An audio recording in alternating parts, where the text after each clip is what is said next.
Beleza, vamos lá. Agora esta chamada está sendo gravada. Senhor meu Deus e meu Pai, mais uma vez, Senhor, nos reunimos para estudar a Tua Santa Palavra. Então pedimos a presença do Teu Espírito, Senhor, que da mesma maneira que o Senhor inspirou Daniel, que o Senhor nos inspire agora a entender, a compreender a Tua Palavra, Senhor. Eu peço que o Senhor nos dê entendimento, ao Lucão, ao Léo, em nome de Jesus. Amém. Amém, Pai. Amém. Então vamos lá. Até 2.300 tardes e manhãs o santuário será purificado. Nos primeiros séculos da história do cristianismo, milhares de cristãos perderam a vida por amor a Cristo. Muitos foram lançados às feras no Coliseu Romano e queimados em praça pública ou mortos em prisões sombrias. Satanás perseguia todos aqueles que ousassem partilhar o evangelho de Cristo com outros.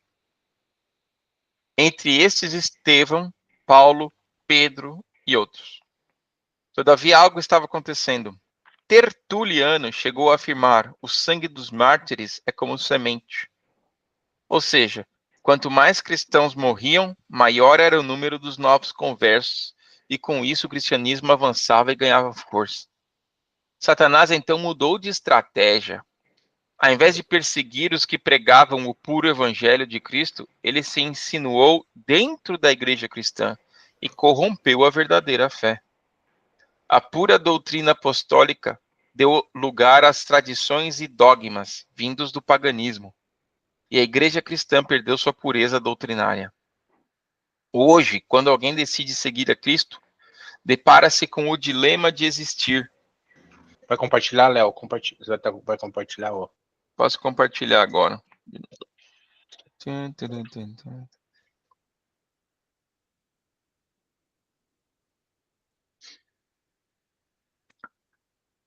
Depara-se com o dilema de existir milhares de religiões e todas elas defendendo como se fosse a legítima fé.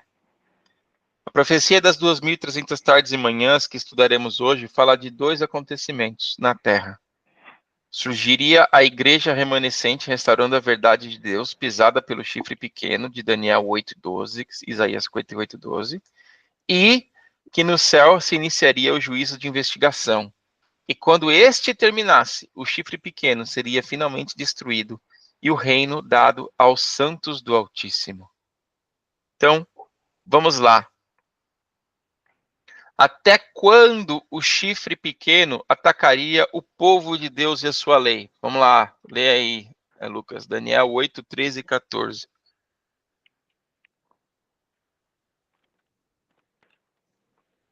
Então eu ouvi um santo falando, e outro santo disse àquele determinado santo que falava: até quando será a visão concernente ao sacrifício diário e à transgressão da desolação, para dar tanto o santuário quanto ao exército para serem pisoteados? E ele me disse: até 2.300 dias, então o santuário será purificado. Muito bem. Então, quando a gente lá lê o 8, 13 e 14, ele disse até 2.300 tardes e manhãs da minha tradução. Até porque o original, a palavra aqui é 2.300 ions. Ions são dias. Quando a gente pega lá no Gênesis, por exemplo, fala assim, e era tarde e manhã o primeiro ion, o primeiro dia. Então, quando a gente lê aqui, né, na minha versão, 2.300 tardes e manhãs, ou lê na sua versão 2.300 dias, na verdade está falando de ion. Tá? Então, primeira coisa, a profecia das 2.300 tardes e manhãs, ou dos 2.300 dias, é a profecia que cobre o maior período de tempo na Bíblia. A expressão tarde e manhã vem do Gênesis, onde Deus, após haver criado o mundo e tudo que nele há, declara: houve tarde e manhã. O primeiro dia, o segundo dia, o terceiro dia. Né? Se você pegar lá Gênesis 1:5, 1:8, 1:13, fala assim: tarde e manhã, o primeiro dia. Essa expressão tarde e manhã significa um dia literal de 24 horas. Só que nós já aprendemos que quando nós estamos falando de profecia, um dia representa um ano, né? Então, Deus falou lá para o povo de Moisés, vocês vão ficar 40 anos, um ano para cada dia. Isso é a minha profecia para vocês. Um dia para cada ano, um ano para cada dia. Em Ezequiel, também fala a mesma coisa, os anos, dias. Nós vimos ali na história de Nabucodonosor que passaram, né, 7 tempos, ou seja, anos também. Sempre existe uma linguagem profética e uma linguagem literal, tá? Então, 2.300 tardes e manhãs significa 2.300 anos, né? Dessa forma, a purificação do santuário da qual fala Daniel só ocorreria depois que passassem 2.300 anos.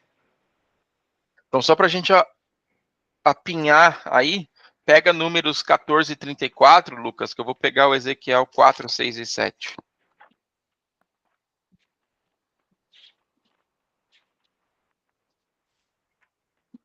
É 14:4, Léo. E 14 e 34, mestre.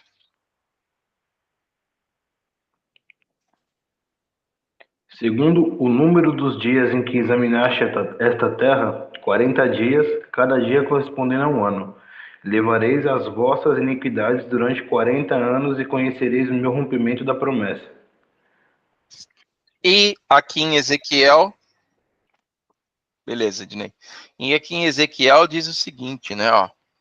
Quando tiveres cumprido tudo, tornar-te-ás a deitar sobre o teu lado direito e levarás a maldade da casa de Judá 40 dias. Um dia te dei para cada ano. Né? Tem um ano, um dia. Tá? Então, vamos lá. Então, vamos lá. O que acontecia? Lembra que a gente tem que fazer o paralelo. Agora que a gente entendeu o paralelo entre o santuário terrestre aqui, era uma cópia do que existia no céu, que existe no céu, né? Então, tem uma cópia ali. A gente tem que entender o que acontecia nesse dia, né? Já descobrimos que a profecia de Daniel de 8:14 fala de um período de 2.300 anos, depois dos quais o santuário seria purificado. Precisamos entender agora o que é o santuário e o que significa purificação. Qual foi a ordem de Deus a Moisés após a saída do Egito? Vamos lá, Êxodo 25:8.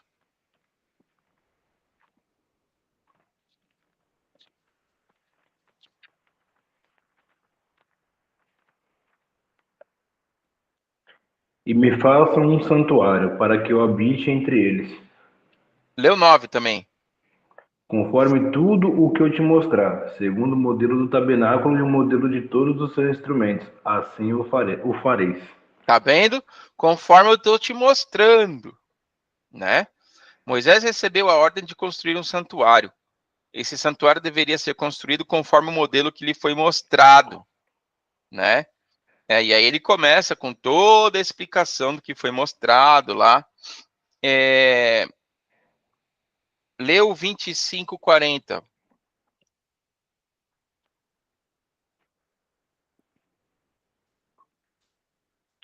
E observa para que os façam conforme o seu modelo, que te foi mostrado no monte. Tá vendo? Mais uma vez, a Bíblia falando o quê? Cara, não é não é uma maquete. É aquilo que você viu lá. É isso que você vai fazer. Tá? Então, e se a gente for lá para Hebreus 8:5, lá no Novo Testamento, já perto de Apocalipse,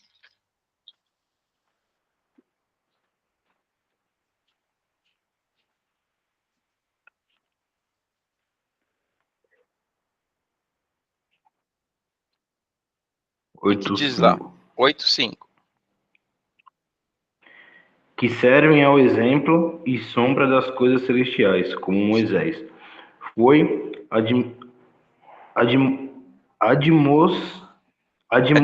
Admoestado. admoestado por Deus quando estava prestes a construir o tabernáculo. Ele diz: Olha, cuida em fazer todas as coisas de acordo com o modelo que no monte se mostrou. Muito bem. Então, mais uma vez, ele falando aqui, que foi o quê? Mostrado. Então,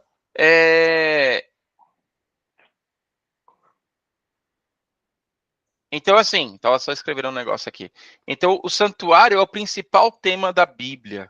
No Pentateuco, os 5 livros de Moisés, 45 capítulos são dedicados ao tema do santuário. Nos livros dos profetas, outros 45 também tratam desse tema. Nos demais livros da Bíblia, há cerca de 150 referências ao santuário. Crê-se que os salmos foram escritos para servirem de coletânea de louvores dentro do santuário. Os salmos, na verdade, a gente entende que era como se fosse um inário. Um inário e um negócio de poema. Ah, vamos ler o poema tal, do salmo tal, entendeu? Aí eles fizeram os salmos. Oh, vamos cantar a música tal. E aí eles fizeram os salmos. O livro do Apocalipse é estruturado no santuário. Ele possui 7 divisões, e cada uma delas se inicia com uma cena do santuário celestial. Cara, é impressionante, porque tem horas que você vai ler Apocalipse, e ele está falando o seguinte: ah, agora eu estou no trono de Deus. Quando você vai ler o 11, ele fala assim, olha, mede o santuário de Deus. E você vai ler o 10, eu vi anjo forte descendo do céu, que estava com arco-íris, e aí colocou o livrinho e tudo mais, e ele estava saindo do santuário. Enfim, cara, você tem um monte de lugar, um monte de vezes falando sobre o santuário, né? Um santuário celestial. As epístolas descrevem Jesus como sacerdote, sumo sacerdote, propiciatório, oferta, ou seja, eram temas que os judeus entendiam, porque sumo sacerdote, sacerdote, propiciatório, de oferta, sacrifícios, era o dia a dia deles, era o santuário. O santuário é o centro dos pensamentos dos escritores bíblicos. Então, olha só para você ter uma ideia, né, para a gente ter uma ideia.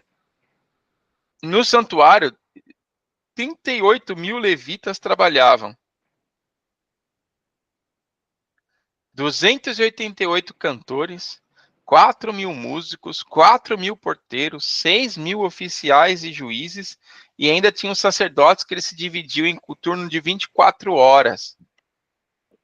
Caraca, gente pra caramba, hein?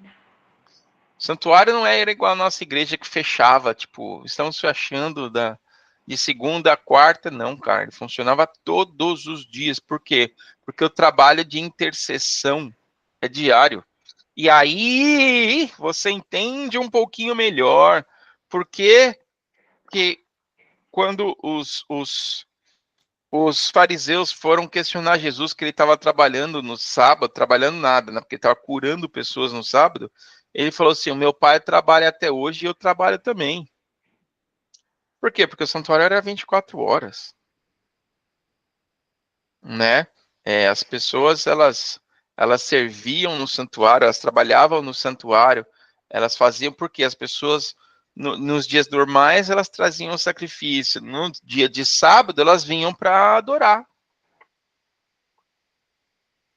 Né? Então, todos esses trabalhavam para tornar possível a mediação dos pecados.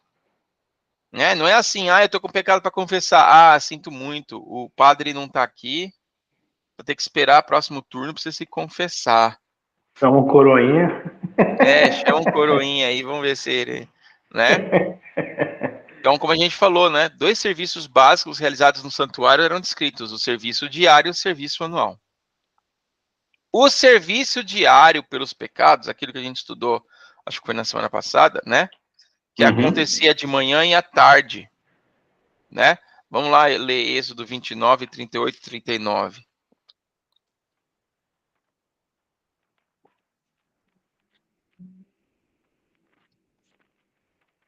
29, 38 e 39, vamos lá. Isso.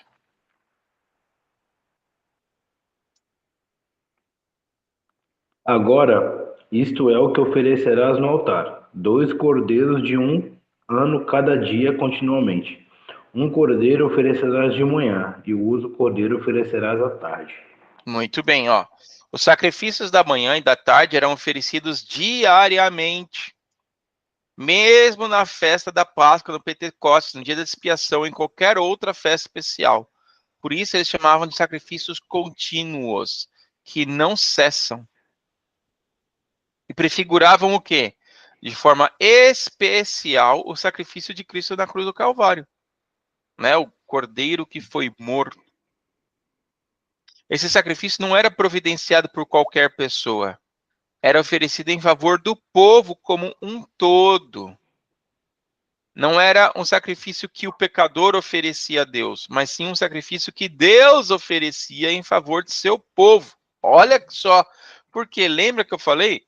Você tinha o sacrifício diário que acontecia de dia e de tarde pelo povo, para que aquele pecado que o cara, de repente, ele nem sabe que ele cometeu e que Deus, tá, ok, está sendo oferecido um pecado, para que eles tenham a graça, a misericórdia. Isso era o que acontecia antes, né? Agora, eu tinha o meu pecado que eu sabia que eu tinha feito besteira, então nesse era o meu pecado, esse é o meu sacrifício voluntário. Então aí eu ativamente ia lá e pedia perdão e fazia expiação por esse pecado, né?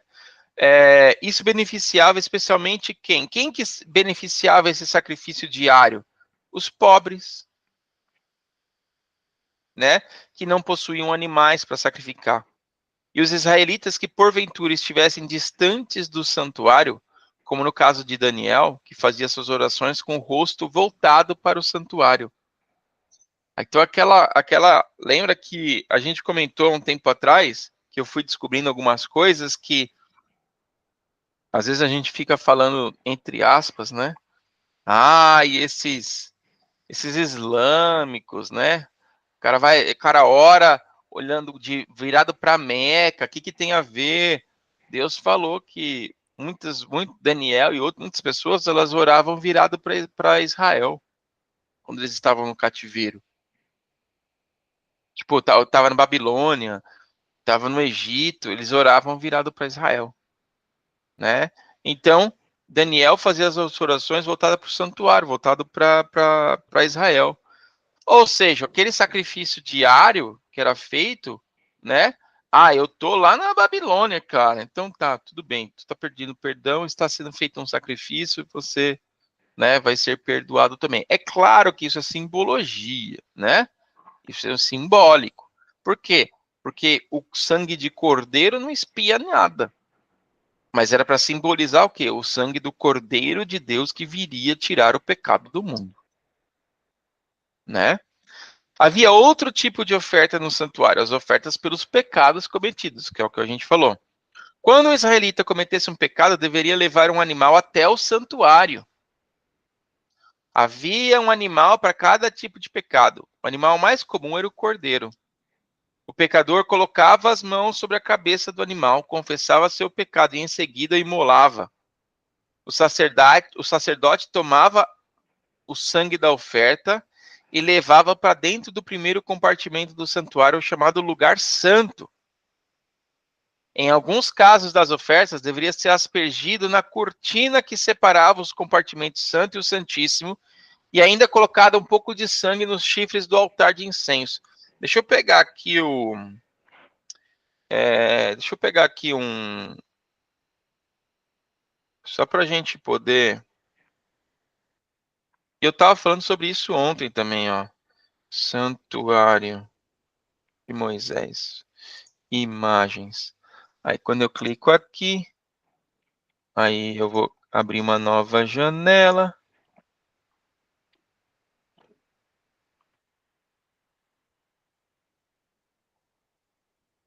É claro, né? Tá. Ó, vou dar um zoom aqui. Dá para entender, né? Dá. Então tá.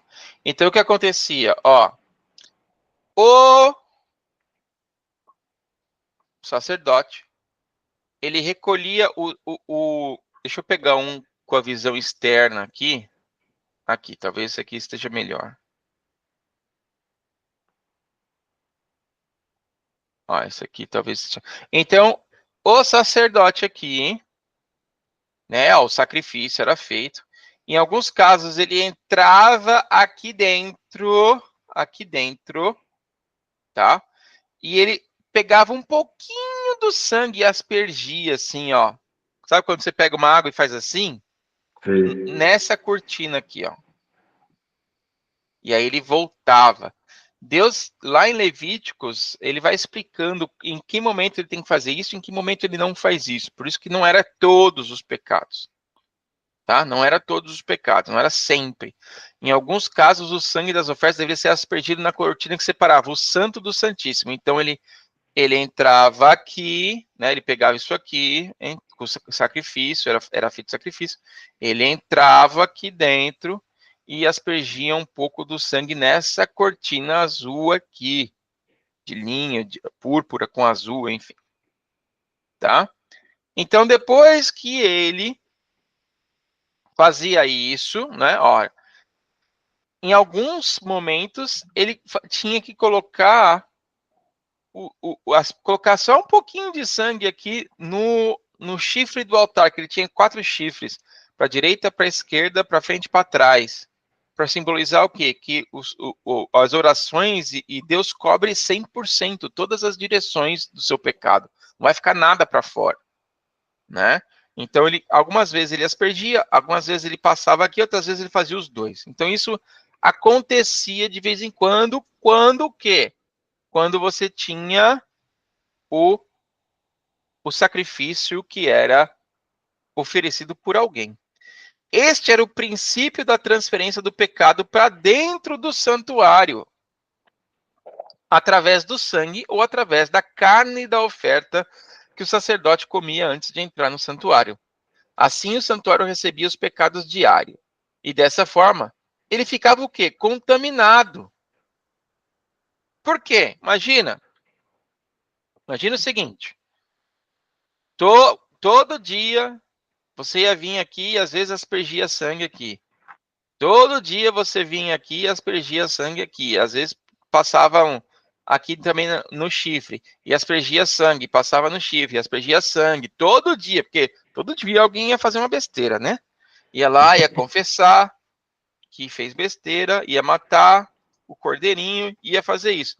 Cara, depois de um ano, isso aqui tava meio caótico, né? Tava meio estranho, né? No mínimo. Né? E, de novo, usando a simbologia de que eu confesso o pecado no meu cordeirinho, mato ele, e o pecado está naquele sangue, e agora eu transfiro este sangue, né, que era no cordeiro pecador, para cá, então aqui estava o quê? Carregado do quê? De pecados. Pecado. Ai, Léo, você está dizendo que estava carregado... Estou dizendo que se você utiliza, né, a parábola da transferência de pecado para o sangue, então ele está aqui. Então, um dia no ano existia o quê? O dia do Yom Kippur, o dia do juízo final. Ou dia do juízo. Não do juízo final, o dia do juízo. Tá? Que era o quê? Da purificação do santuário. Então, olha só. Que outro serviço havia no santuário e quando ele era realizado? Vamos lá, Levíticos 16, 29 e 30. Vamos lá. E isto vos será por estatuto eterno. No 7º mês, no 10º dia do mês, afligireis a vossa alma, e não fareis trabalho algum, seja alguém do seu próprio país, ou um estrangeiro que peregrina entre vós. Porque naquele dia o sacerdote fará expiação por vós, para purificar-vos, para que sejais purificados de todos os vossos pecados perante o Senhor. Muito bem. Então, olha só. Um dia no ano, um dia era o dia da expiação, o dia do juízo. Era o Yom Kippur. Tinha até a data escrito ali, dia do mês e tudo mais. O dia da expiação ocorria no 10º dia do 7º mês, chamado de Tishri. Essa festa era a purificação do santuário, que acontecia apenas uma vez no ano. Era o maior dia em Israel e envolvia uma cerimônia sofisticada. Durante todo o ano, o santuário era contaminado através dos pecados que eram simbolicamente transferidos para ele através do sangue dos sacrifícios. Assim, o pecado era perdoado e o pecador considerado limpo. Mas os seus registros, né? Porque quando você joga sangue ali, vai ficar a marquinha, né? Ficavam gravados no santuário de que aquilo foi cometido. E, obviamente, o contaminavam. Por isso era necessário que ele fosse purificado. Então você tinha todo um preparativo. Vamos lá. Levítico 16, 3, 4 e de 11 a 14. Lê pra gente aí. 3 e 4 e de 11 a 14. No capítulo 16. Assim, Arão entrará no santo lugar com um novilho para oferta pelo pecado, e um carneiro para oferta queimada. E ele vestirá a túnica santa de linho, e terá calções de linho sobre a sua carne. E se cingirá com um cinto de linho, e com uma mitra de linho se vestirá. Estas são vestes santas, portanto, ele banhará a sua carne na água, e então as vestirá. Tá bom, dá um tempo aí antes de você pular pro outro. Então, ó, este daqui, ó, vestes sacerdote, na verdade do sumo sacerdote, né? Sumo sacerdote Moisés, tabernáculo. Ó.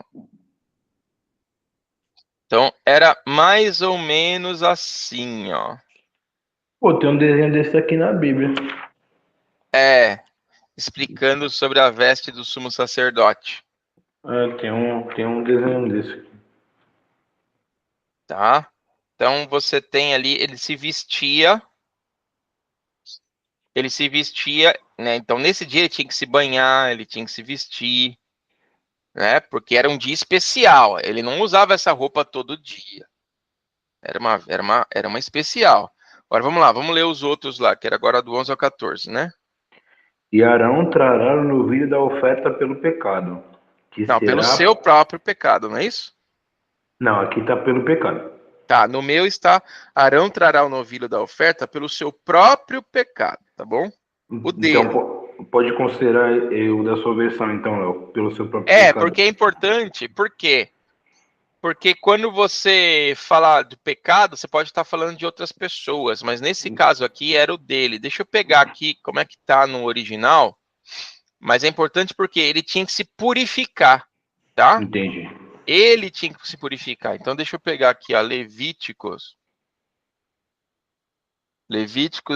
16.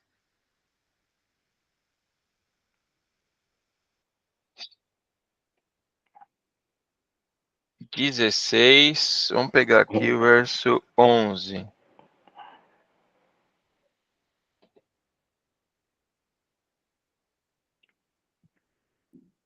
Riso Alcino aqui, já está marcado ali, já vi. Então, olha só.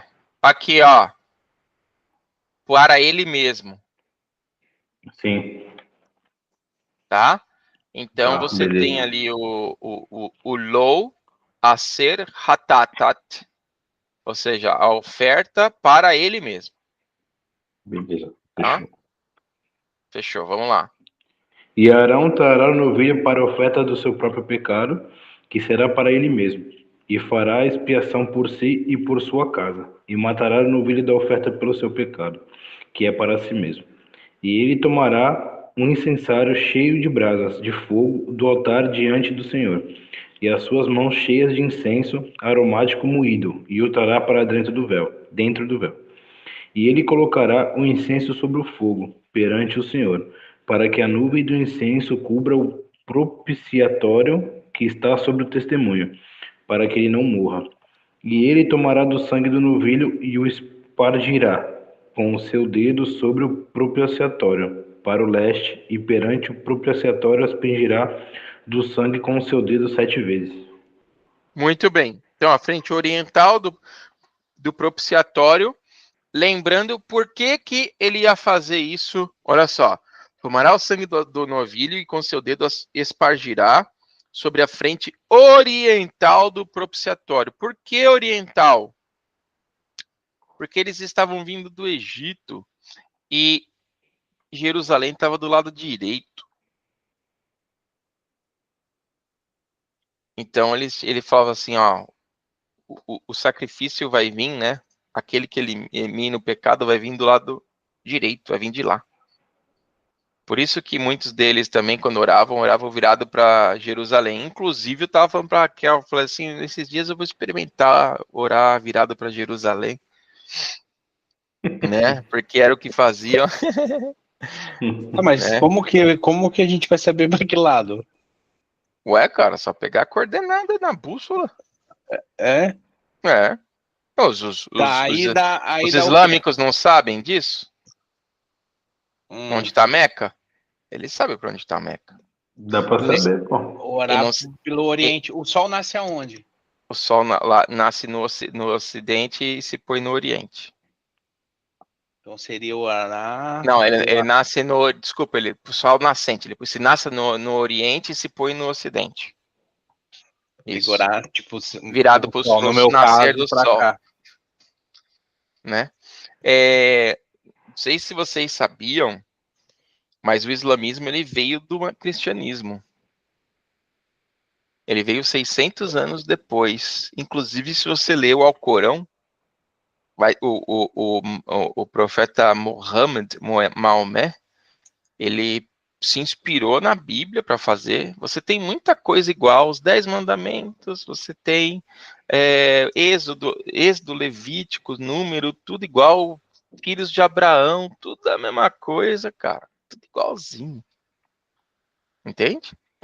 Só que depois vai ter O algumas Alcorão é a alterações. Bíblia. É? Tá. O Alcorão Cara, é o Velho Testamento eu vou te alterado. passar um vídeo, de um cara.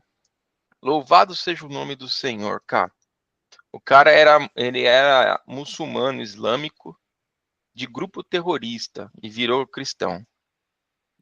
Eu acho que eu assisti esse E eu vídeo. acho que eu vi esse vídeo. O cara tá numa cadeira sentado, daí ele começa a relatar o testemunho.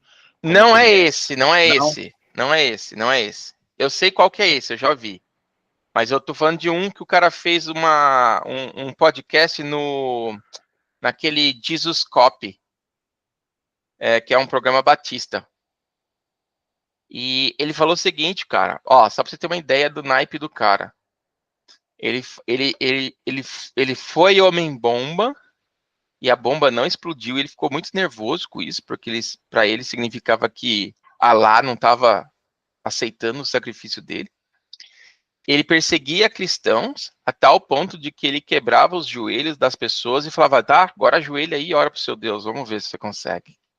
Caraca. E o cara virou cristão, né? Eu vou passar, não vou dar mais spoiler, porque senão vocês. Mas eu vou passar. E ele fala, não, a Bíblia e o Alcorão, muita coisa, muita coisa, até porque a gente veio do cristianismo. Os seus pais, Moisés, Jacó, Abraão, são os nossos pais. São os nossos pais. Então. É o Maomé que ele fala que no final da vida ele reconheceu que ele não era o caminho, ou foi Buda, alguma coisa assim? Eu não sei. É só de ouvir, né? Não é nada. Não sei. Tá? Tá. Mas o que eu quero dizer? Por que eu tô falando isso? Porque esta prática de orar virado para o lugar santo veio dos israelitas. Entendeu? Veio do povo de Israel. E eles adotaram. Uma coisa que esse cara falou, que eu particularmente mexeu bastante comigo, foi que ele falou assim, eu não entendo como vocês, tendo a verdade, vocês não inculcam isso na cabeça dos seus filhos de forma mais enfática, porque a gente faz isso no islamismo. Nosso filho, ele é alfabetizado no Alcorão. Entende? Ele cresce sabendo o quê? Decorando. E por que ele faz isso? Porque no povo de Israel era assim. Até os 7 anos de idade, você tinha que decorar a lei. Gênesis, Êxodo, Levítico, Número e Deuteronômio. E se você passasse na escola dos profetas, se você passasse nessa primeira fase do vestibular, você ia ter, com 12 anos, você ia passar pela segunda fase, que era para saber se você tinha decorado o restante dos livros da Bíblia, não só a ordem do livro, os versículos mesmo. E se você fosse promissor, você podia ser um discípulo de um sacerdote lá. Porque naquela época o top não era ser jogador de futebol, era ser sacerdote, fariseu. Entende? E isso se perdeu, meu querido. Hoje, se nosso filho lê meia coisinha da igreja lá, a gente fica todo mundo feliz. Não, não é isso, não. Só para falar, Instrui a criança no caminho que deve andar.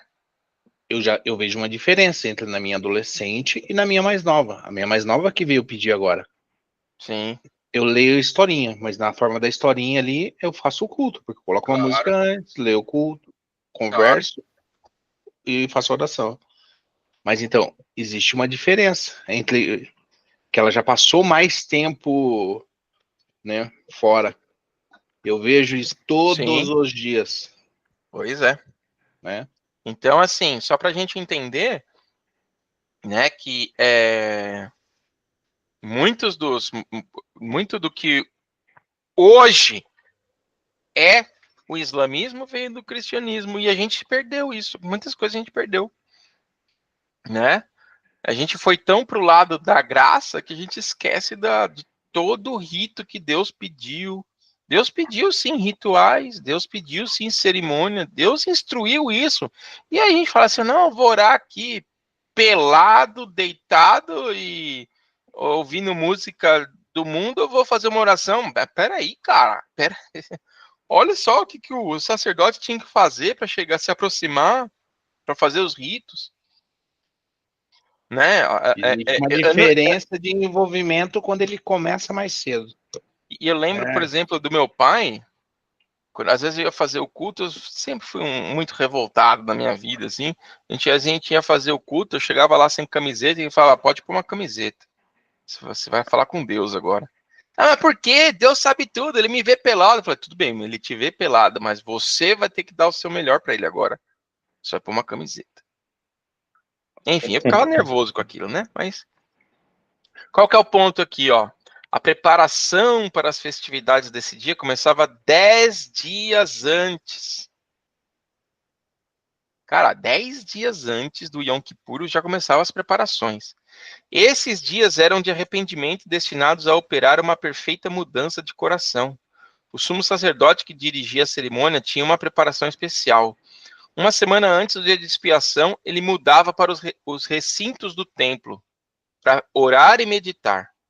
Não dormia no dia anterior para que não lhe viesse qualquer contaminação. Banhava-se e vestia as vestes santas. Ele usava um cinto branco e uma mitra de linho, sem ostentação, para estar diante de Deus. Antes de começar a expiação pelo povo, o sumo sacerdote devia fazer expiação por seus próprios pecados. Assim, ele estava limpo para ser um mediador entre Deus e o povo. Cara, importante, né? Quando a gente fala aqui do sacerdote, esse cara, tá vendo que esse cara aqui, ele não tá com o cinto branco, né? Mas você tá vendo aqui que ele tem uns guizos aqui, ó. Isso aqui era para dizer se ele estava se mexendo ainda. Por quê? Quando ele entrava no santuário, no santuário para fazer a oferta, e depois ele entrava no Santíssimo, que ele só entrava nesse dia, se alguém ou ele não tivesse um pecado confessado, ele morria na hora. Porque ele ia entrar naquela parte onde tem o quê? O Shekinah, a presença de Deus. Que é essa parte aqui, ó. Que é essa parte aqui, né? Aqui, ó. Então nessa parte aqui, aqui, ó, onde tinha a Arca da Aliança, que ficava o Shekinah, que ficava a presença de Deus, ele entrava uma vez no ano só. E se ele entrasse aqui para saber se Deus ia aceitar a oferta ou não, e alguém não tivesse se purificado, ele morria. Isso é para mostrar o quê? Cara, que pecado não é brincadeira, não é coisinha normal, não é, não, vou pecar aqui, vou pedir perdão, tá tudo certo, bora, peco de novo, peço perdão de novo, peço... Não, cara, isso demanda sangue, isso demanda sacrifício. O pecado te separa de Deus. Então, olha só, qual era o rito de purificação? Por que a gente tem que entender isso? Porque aí a gente consegue entender a profecia das 2.300 tardes e manhãs. E o santuário seria purificado. Olha só. Que animais entravam em cena no dia da expiação ou purificação do santuário? Vamos lá, Levítico 16, 5 a 10.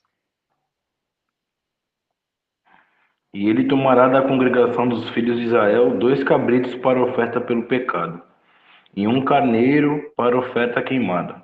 E Arão oferecerá seu novilho da oferta pelo pecado, que será para ele mesmo, e fará expiação por si e por sua casa. E ele tomará 2 bodes, e os apresentará perante o Senhor, e à porta do tabernáculo da congregação. E Arão lançará sorte sobre os 2 bodes, e uma sorte pelo Senhor, e a outra sorte pelo bode expiatório. E Arão trará o bode sobre o qual cair a sorte pelo Senhor, e o oferecerá por oferta pelo pecado. Mas o bode sobre o qual cair a sorte para ser o bode expiatório deverá ser apresentado vivo perante o Senhor, para fazer expiação com ele, e para enviá-lo como bode expiatório ao deserto. Então, olha só, aí daí que surgiu a questão do bode expiatório, né? Então, olha só, o dia da expiação, como a gente falou aqui, ó, 2 bodes eram separados no 10º dia e do 7º mês. A sorte era lançada sobre ambos, um para o Senhor e o outro era o bode expiatório, né? O Azazel. Após lançar a sorte sobre os bodes, o sumo sacerdote tomava um novilho e o matava. E o sacerdote colocava parte do sangue numa tigela, mexendo-o de modo a não coagular. Enquanto isso, o sumo sacerdote tomava brasas do altar onde as ofertas eram queimadas e colocava no incensário. Ele também enchia as mãos de suave incenso e levava ambos para dentro do santuário, no lugar santíssimo. Colocava o incensário no propiciatório, o qual era coberto por uma nuvem, para que ele não morresse. O propiciatório é o quê? Quando ele entrava aqui, no lugar santíssimo. Tá? Então, quando ele entrava aqui, isso aqui era coberto por uma nuvem para que ele não... Depois ali, para que ele não morresse com o que ia acontecer depois. Tá? Então, olha só. Concluída essa parte, o sumo sacerdote saía para receber do sacerdote o sangue no novilho. Então ele levava este sangue para o lugar santíssimo, onde o aspergia com o dedo sobre a tampa da Arca da Aliança. Então, quando a gente fala de propiciatório, o que é o propiciatório? Ó, é a tampa da Arca da Aliança, que fica lá no Santíssimo. Tá? Então, aqui, ó, era a tampa da Arca da Aliança, né? A tampa da Arca, aqui, que ficava lá no lugar santíssimo. Tá? Aqui, tá meio estranho esse negócio aqui, ó. Open New Tab. Né? Então, eu ia lá e colocava ali, ó, um pouco de sangue ali. Tá? Dentro do lugar santíssimo. Em direção à banda do Oriente, por 7 vezes. Ao voltar do lugar santíssimo, o sumo sacerdote matava o bode da expiação pelo pecado do povo. Tornava a entrar no santíssimo, onde aspergia o sangue do bode sobre o propiciatório, como fizera com o sangue do novilho. Então, olha só, ele matava o novilho, voltava, matava o bode, voltava. Depois disso, o sumo sacerdote voltava ao pátio e abençoava o povo. Então, havendo acabado de fazer expiação pelo santuário, pela tenda da congregação e pelo altar, fazia chegar o bode vivo, o bode Azazel, e enviava para o deserto, onde ele era levado para morrer. Nossa, mas quanto simbolismo, né? Quanto processo, quanto simbolismo, né? Sim, verdade, muito simbolismo. Vamos estudar um pouco agora sobre esse simbolismo. Só que qual que é o ponto importante que eu quero frisar antes da gente começar a falar dos animais, o porquê dos animais? Se em algum momento ali o processo falhasse, ele morria. Outra coisa, depois que o processo era feito, no dia da expiação, todo o santuário, se Deus aceitasse, todo o santuário ficava cheio da nuvem da presença de Deus, e todo aquele sangue sumia.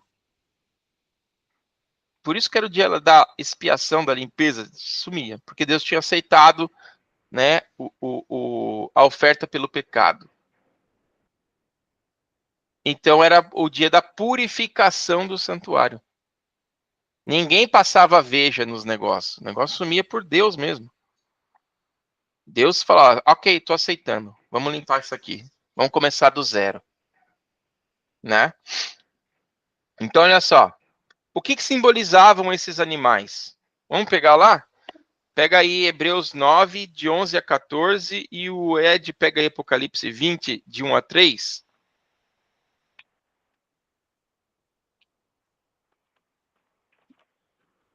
E eu leio 9 e 10. Em Hebreus 9, peraí.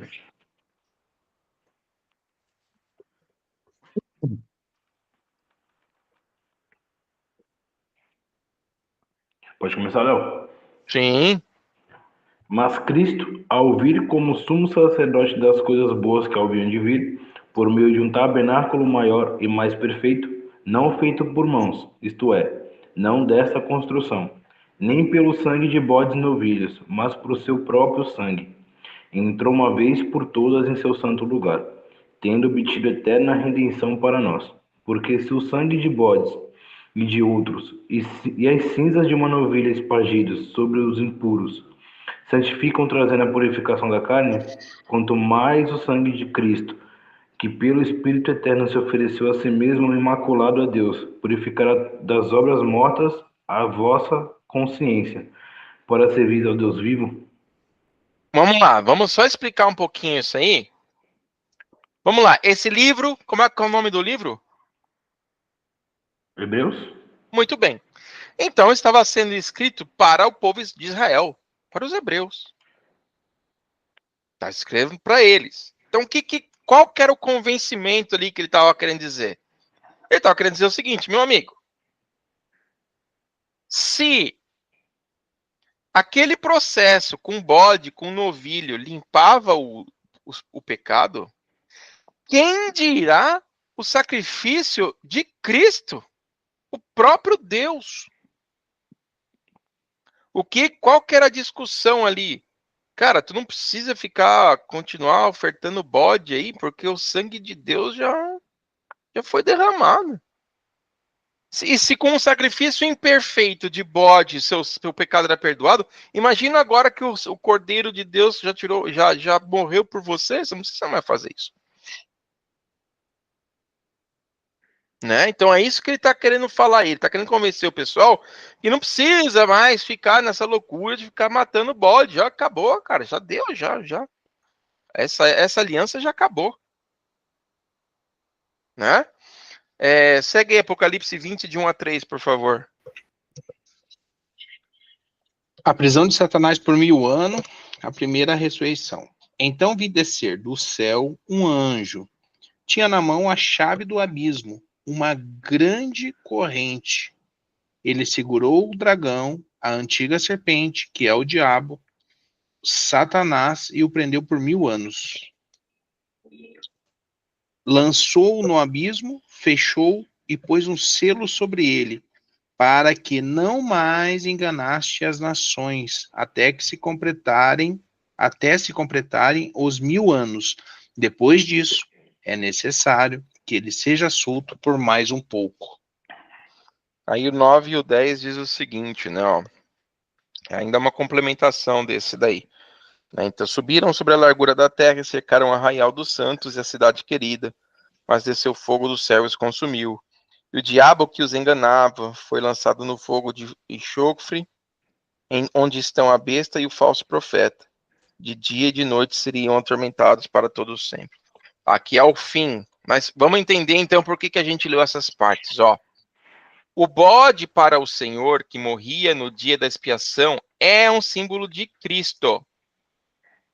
O bode que morria era o símbolo de Cristo, que viria ao mundo morrer pelos pecados da humanidade. Tá? Então vamos lá, Isaías 50, pega aí, Lucas, Isaías 53, 7, o Ed pega João 1, 29 e eu vou pegar Apocalipse 13, 8.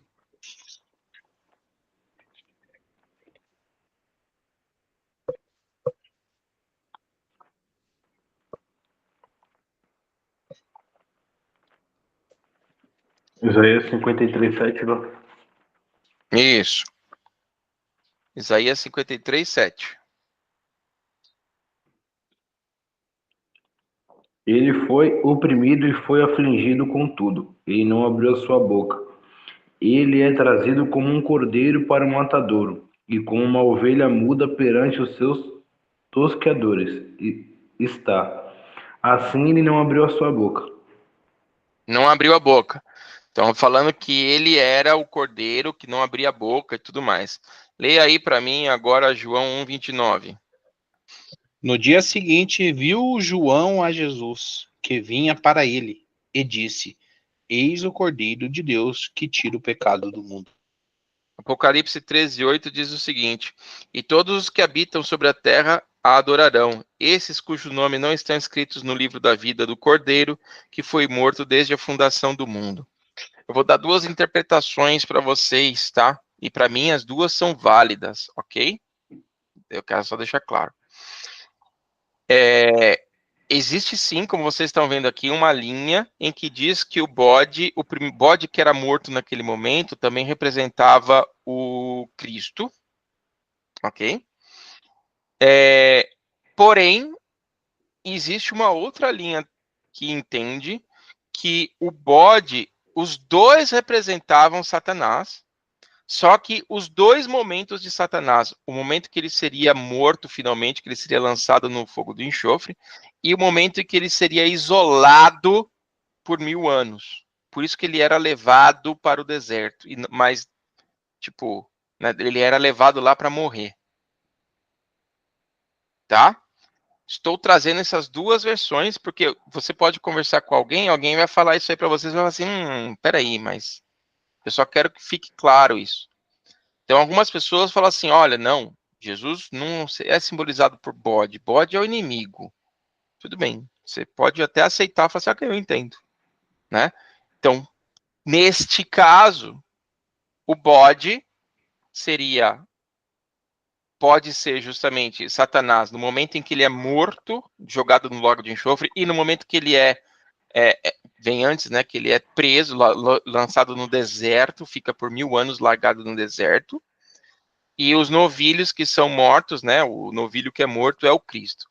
Ou você tem o bode que é morto, é o bode simbolizando Jesus, que é morto por expiação dos pecados, né?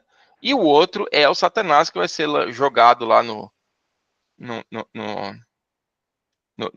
vai ser, entre aspas, né? Depois que tiver o milênio, a primeira vinda de Cristo, a segunda vinda de Cristo, ele vai ficar 1000 anos aqui sem poder tentar ninguém, tá? Mas o que eu quero trazer aqui para você? De novo, eu quero só deixar claro essas duas possibilidades, por caso vocês ouvirem isso aí e alguém argumentar, você fala assim, será que o Léo estava errado? Será que a Bíblia estava errada? Será que isso está errado? Tá? Eu acho que nenhuma das duas invalida o processo. Né? O bode sendo Satanás, tanto o que morria como o que foi morto, no fim Satanás vai ser morto por causa dos pecados dos outros, sim. Né? E tem um detalhe importante. Satanás vai morrer pelos pecados de quem? De toda a humanidade? Não. Porque aquele que não aceitou a Deus, ele mesmo vai morrer. Ele vai morrer pelos pecados dele. Satanás vai morrer pelos pecados daqueles que aceitaram a Cristo e confessaram os pecados. Então ele vai ser transferido, da mesma forma que foi transferido para o bode. Né? Então, enfim, as duas vertentes são válidas. A purificação do santuário ilustrava então as 3 fases do ministério de Cristo: o sacrifício substitutivo, né? A mediação sacerdotal e o quê? O julgamento final, né? O sacrifício substitutivo, ou seja, o bode ou o cordeiro morreu no meu lugar. Ok. Quem que fez essa mediação? O sacerdote. Ele pegou o cordeiro, ele pegou o bode, ele matou, né? Então, ele fez o processo ali entre o pecado que eu tinha cometido e que ele tinha aspergido lá, e agora a transferência para o bode. E o julgamento final. O que era o julgamento final? Aquilo que eu falei. No momento em que terminava esse processo, se ele saísse vivo e a nuvem tomasse todo o santuário, eles falavam, beleza, ó, estamos salvos. Graças a Deus. Nossos pecados foram perdoados. Então era o julgamento final. Se alguém não tivesse confessado, ia dar ruim. Ia dar ruim, né? Então, olha só, o bode emissário, ou Azazel, que era levado para o deserto e abandonado para ser morto, é uma representação de Satanás, que, após a volta de Cristo, será aprisionado por 1000 anos. Onde que diz isso na Bíblia? Vamos lá. Jeremias 4, 23 a 26, Apocalipse 20 e 1 a 2, que o nosso amigo aí já leu. Então, a gente não precisa ler de novo. Mas vamos ler Levítico... desculpa, vamos ler Jeremias 4, 23 a 26.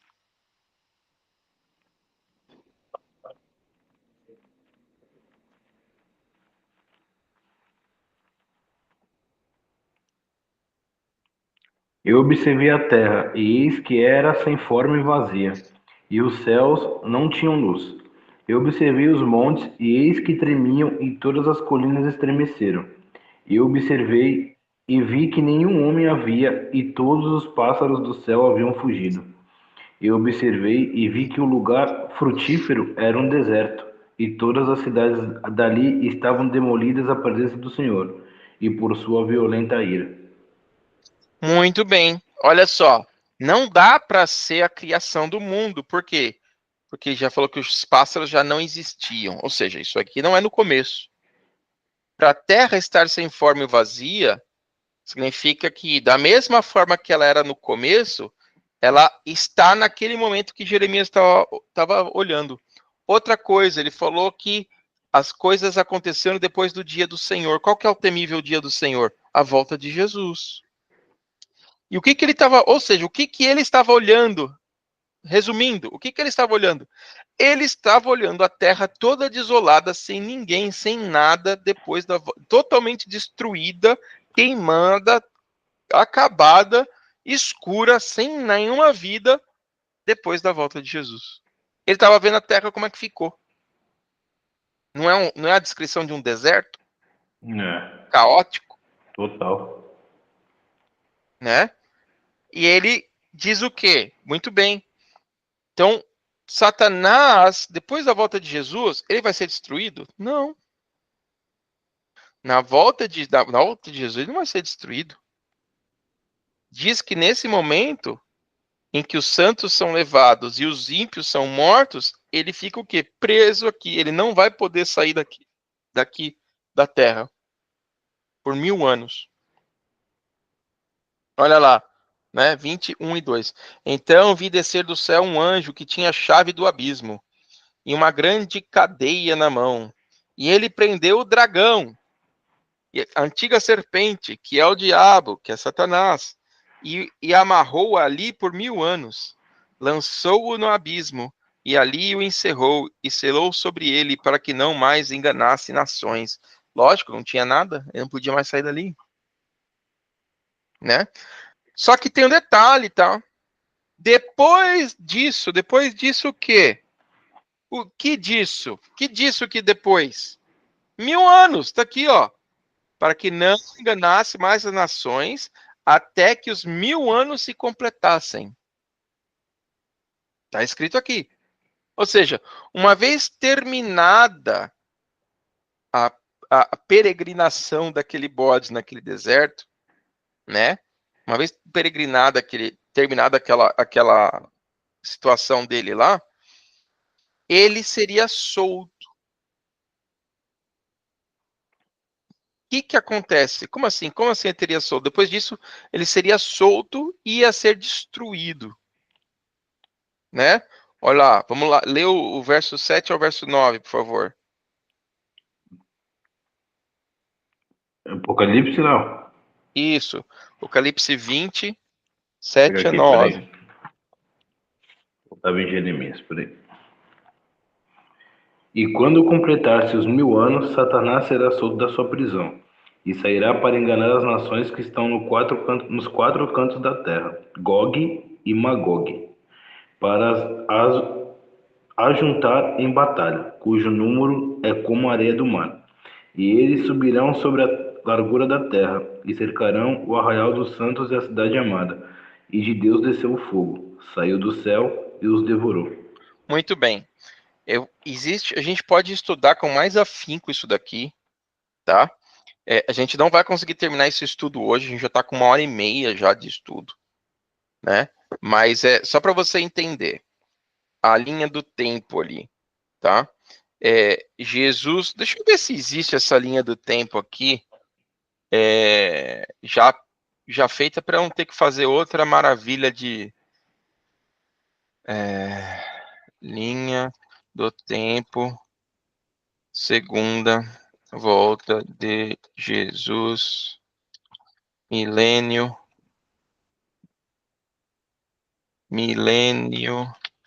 destruição. Deixa eu ver aqui.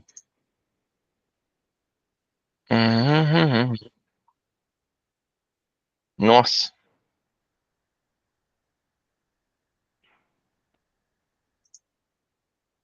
Ó, talvez esse aqui seja o mais próximo do que eu estou pensando. Open tab.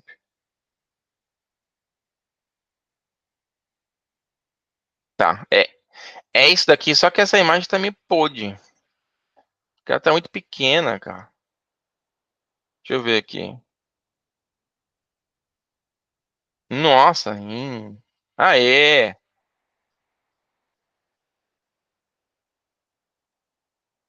Beleza, então agora sim, agora a gente consegue ler, né? Então, olha só. Você tem a vinda de Cristo. Tem a vinda de Cristo, certo? O Ednei não quer mais ficar com a gente, ele foi embora. Então você tem a vinda de Cristo.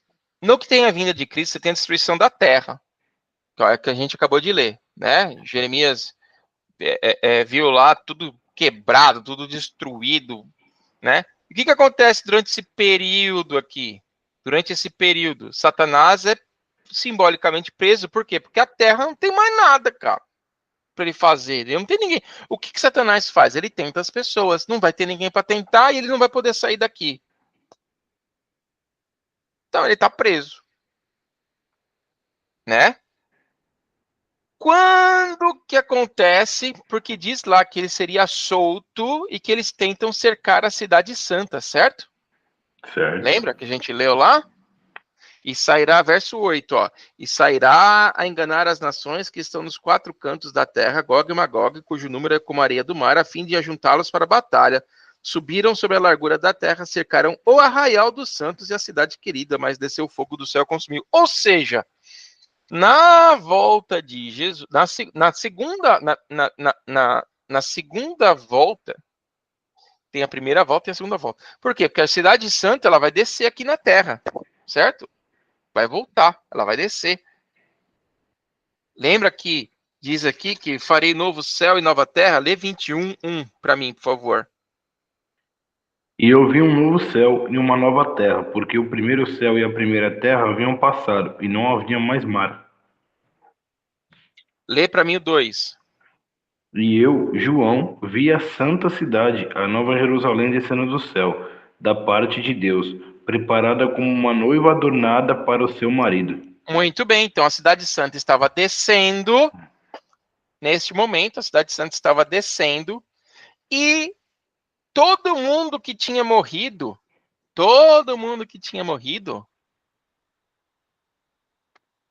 que não aceitou Jesus, é ressuscitado. Lembra que a gente leu, bendito aquele que faz parte da primeira ressurreição? Isso significa o quê? Que existe a segunda ressurreição. Ou seja, se você acordar na segunda ressurreição, tu tem um problema. Tem um problema aí, né? Olha só, lê para mim o capítulo 20, verso 6. Abençoado e santo é aquele que tem parte na primeira ressurreição. Sobre estes, a segunda morte não tem poder, mas eles serão sacerdotes de Deus e de Cristo, e reinarão com ele 1000 anos. Muito bem, então o que a gente está falando aqui? A gente está falando que durante esse período, eles vão ser sacerdotes de Cristo, com Cristo lá. Isso aí vem a questão dos 3 tipos de juízo, não vou entrar no papo agora, que se a gente começar a falar disso, vai ser mais 1 hora. Né? Mas eles estão na cidade, eles estão descendo com a cidade. Só que você tem o quê? Lembra que diz que todo olho verá? Todo o olho o verá ao mesmo tempo? Não. Alguns vão ver na primeira volta dele e alguns vão ver só na segunda, porque é a segunda ressurreição. Imagina o seguinte: eu estou vivo vendo Jesus voltar, só que eu não estou salvo.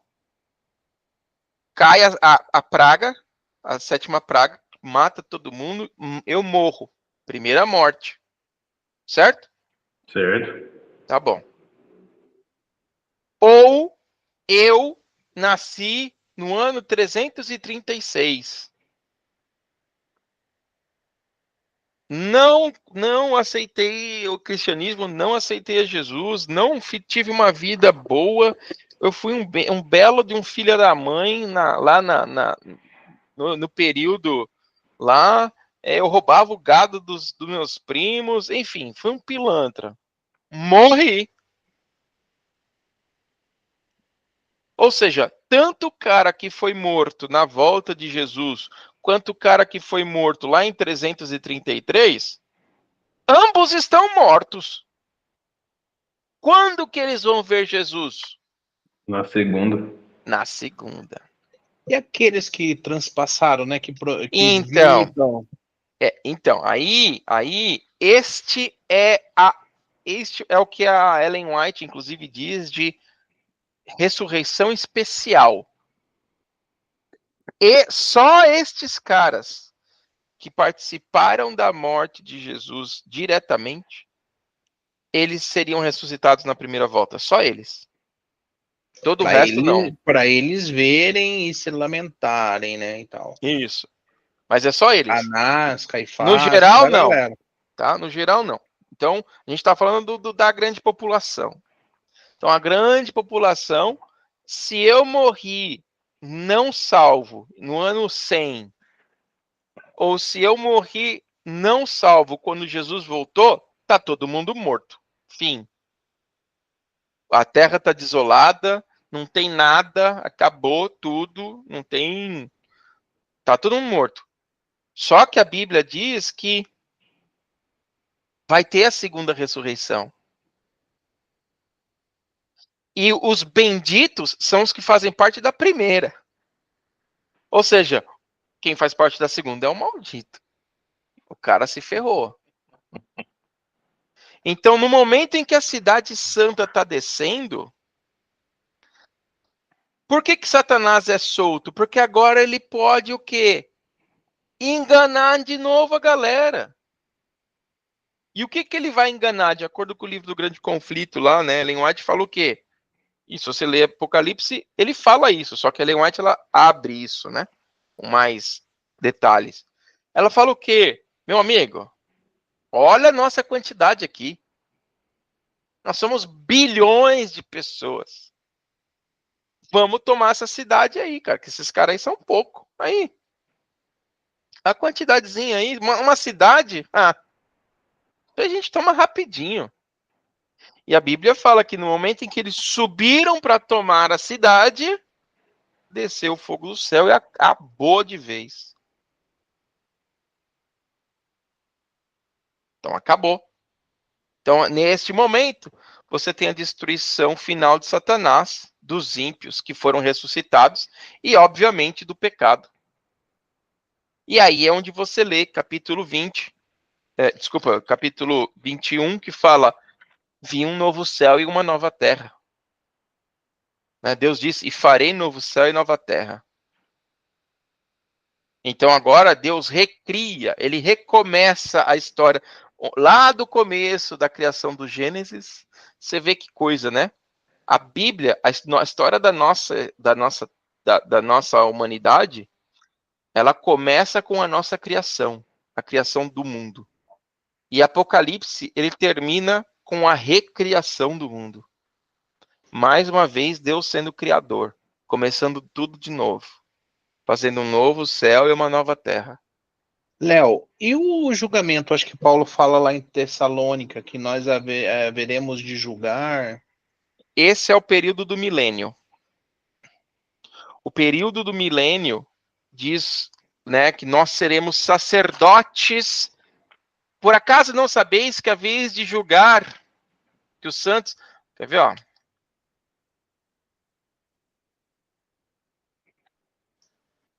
Esse dia o pessoal comentou, começou a fazer um julgamento. Falei, irmão, calma, velho. Julgamento é só daqui 1000 anos, velho. Pega Não aí cabe a gente julgar ninguém. 1 Coríntios 6, 2 e 3.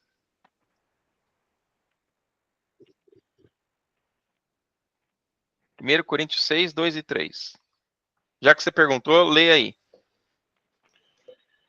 Aventura-se algum de vós, tendo em questão contra outro, a submetê-lo a juízo perante os injustos, e não perante os santos? Não sabeis que os santos hão de julgar o mundo?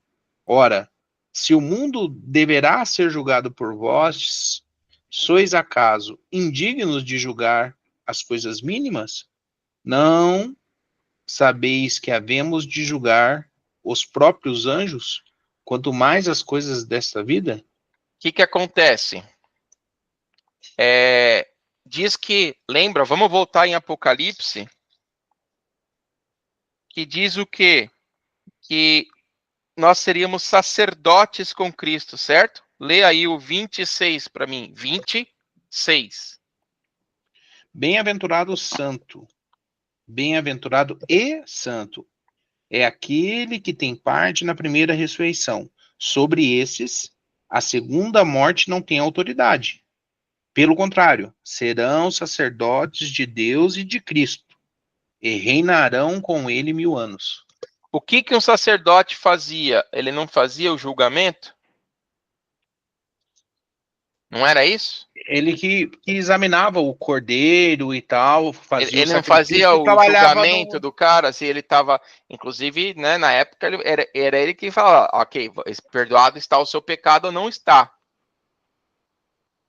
O que acontece aqui, ó, só para você entender. Durante esse período, aqui, ó, durante esse período de 1000 anos aqui, nossa, tá muito...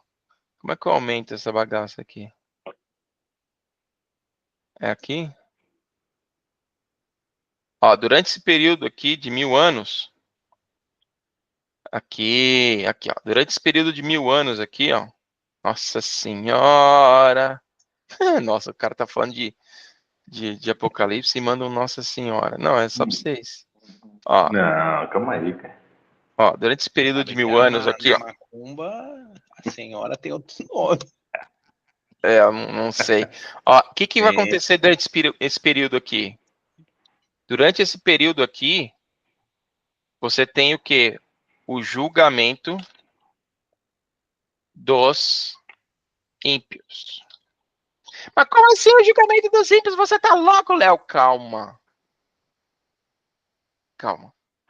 Acontece o seguinte. Todo grande conflito é para mostrar se Deus é justo ou não. Nós estamos sendo julgados agora, né? Depois de 1844, está tendo o nosso julgamento. O julgamento dos salvos. Relax. Isso aí você vai entender quando a gente estudar Apocalipse. Calma. Fica só aqui, que senão a gente começa... Fica só aqui. Durante esse período do milênio, quem vai ser julgado? Todo mundo que não está lá. Por quê? Deus já subiu um monte de gente, certo? Lembra que na Bíblia está dizendo que Deus enxugará dos nossos olhos toda lágrima? Por que vai ter lágrima no céu? Eu sei responder. Porque provavelmente nós veremos pessoas que gostamos aqui, que não foram salvas. Não é isso? Quando eu chegar no céu, eu vou falar assim, cadê minha mãe? Exatamente. Nós Cadê estudamos meu isso. pai? Acho que nós estudamos isso lá no primeiro estudo que nós tivemos. Sim. Então, Jesus vai chegar para mim, né, com muita contrição e vai falar o seguinte, cara, eu fiz de tudo para salvar ele. Toma aqui o livro da vida dessa pessoa. Dá uma olhada. Veja você mesmo. Então, eu vou poder pegar o livro da história, da vida dessa pessoa e ver todas as oportunidades e realmente falar, você foi justo, Deus. Você foi justo. Então, durante esses 1000 anos, que nós seremos sacerdotes e julgaremos, como diz aqui, até os anjos, eu vou poder ter acesso à vida de cada pessoa e ver se Deus não cometeu uma injustiça. Fala o seguinte, não, o Léo tinha que estar aqui, cara. O Léo é um cara santo, bom, da hora, né? Não sei nem como é que ele não foi trasladado. Aí Deus vai chegar para você e falar assim, dá uma olhada aqui, ó. Dá uma olhada aqui.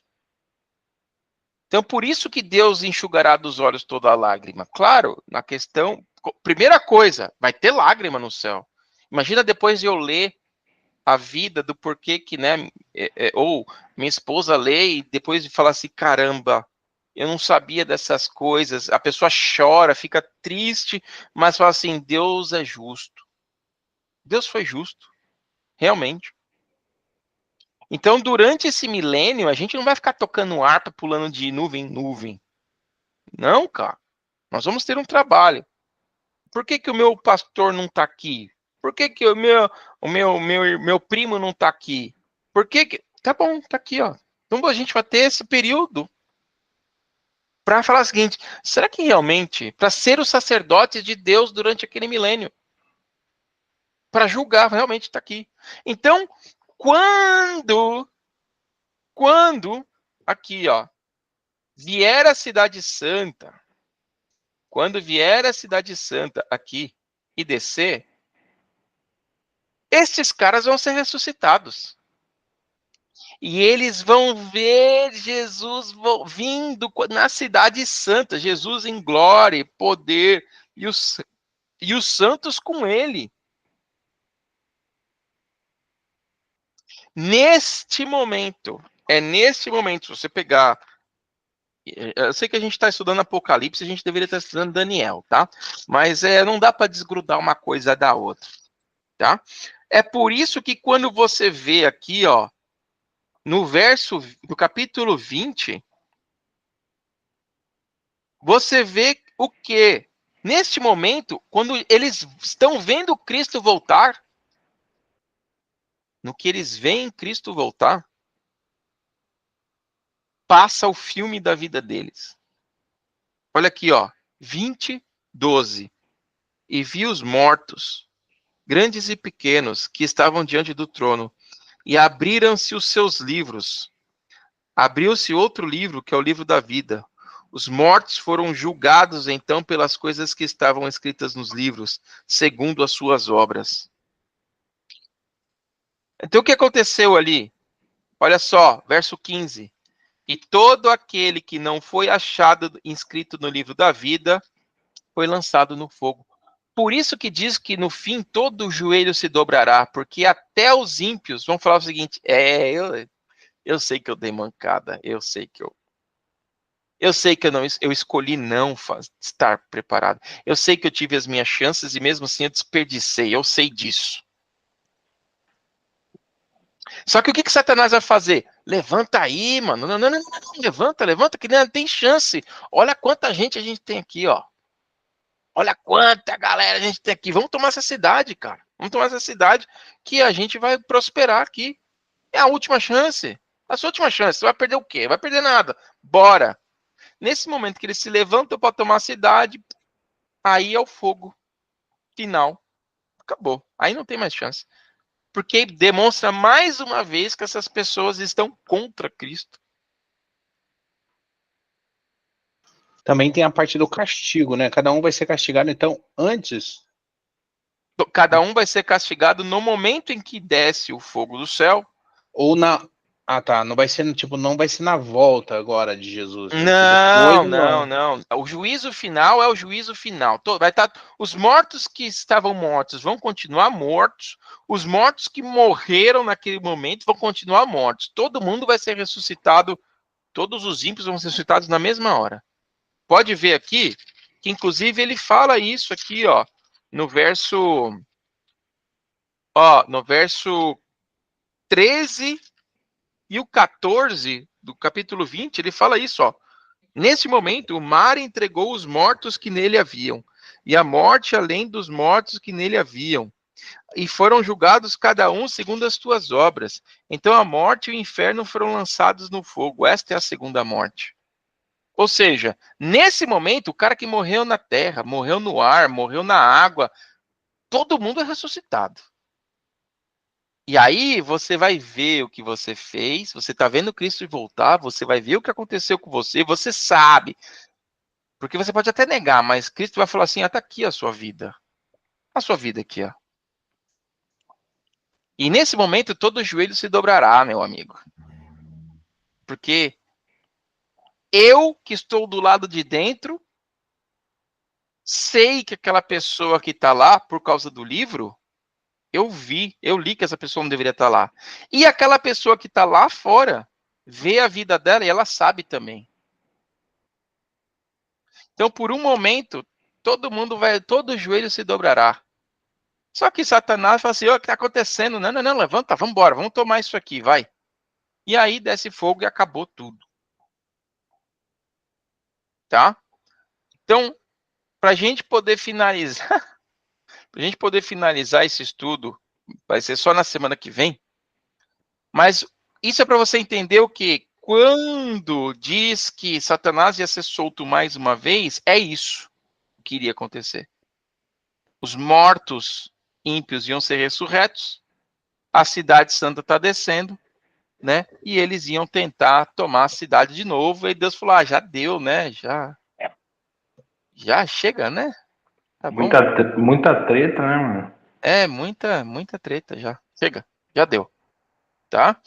Então, é evidente, e aí, fechando aqui, né? Uma vez que o bode emissário só entrava em cena terminada a expiação, é evidente que Satanás não participa da expiação dos pecados, mas é destruído por seus próprios pecados e pelos pecados que ele levou os outros a cometerem.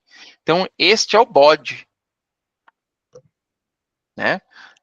O cordeiro, o carneiro, o cordeiro de Deus que tira o pecado do mundo.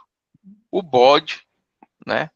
Que depois ele era preso no deserto por um tempo e que ia morrer lá mesmo.